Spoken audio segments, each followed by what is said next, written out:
Hi నమస్తే అండి. ఈరోజు రోజా గారు ఏదో మాట్లాడుతున్నారు. ఏం మాట్లాడుతున్నారో ఆవిడకే అర్థం అవ్వట్లేదు. నిన్న మహానాడుదేమో స్వర్గీయ ఎన్టీఆర్ గారిది జరుపుకున్నారు. జరుపుకోవటం వల్ల ఏంటంటే అస్తమానం ఆ జగన్ గారిదే అలాగ నామస్మరణ చేస్తున్నారంట. మరి అతను అంత మంచోడు, అందుకే నామకరణ చేస్తున్నారు. నిన్న ఒక్కరోజు అతని పేరు ఎత్తినందుకు ఆవిడ అస్తమానం అనేసారు. అతను నామకరణ చేయలేదే అవ్వట్లేదని అంటున్నారు.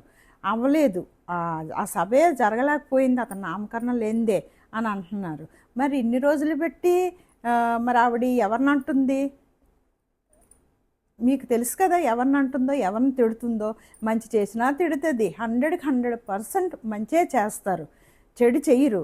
అలాంటి వాళ్ళని ఆవిడ నామకరణ తెల్లవారు లెగిసిన కాడి నుంచి రాత్రి పడుకున్నంత వరకు ఒక తల దువ్వుకున్నా, ఏదైనా సెట్ మార్చుకున్నా, ఏదైనా ఒక ప్యాంట్ మార్చుకున్నా దాని మీద ఇలా మార్చుకున్నారు అలా మార్చుకున్నారు అయ్యే వస్తాయి న్యూస్లు. ఆవిడ అప్పుడు ఎవరిని అన్నట్టు నామకరణ చేస్తుంది? ఆవిడ గుర్తు రాలేదా? ఈ ఒక్కసారికి వాళ్ళ మీద అన్నందుకు ఆవిడ నామకరణ చేస్తున్నారు అంటున్నారు. ఇప్పుడు మరి పవన్ కళ్యాణ్ గారిని ఆవిడ ఎంత అంటుంది, రోజుకి ఒక 100 సార్లైనా ఎత్తకుంటూ ఉండలేదు.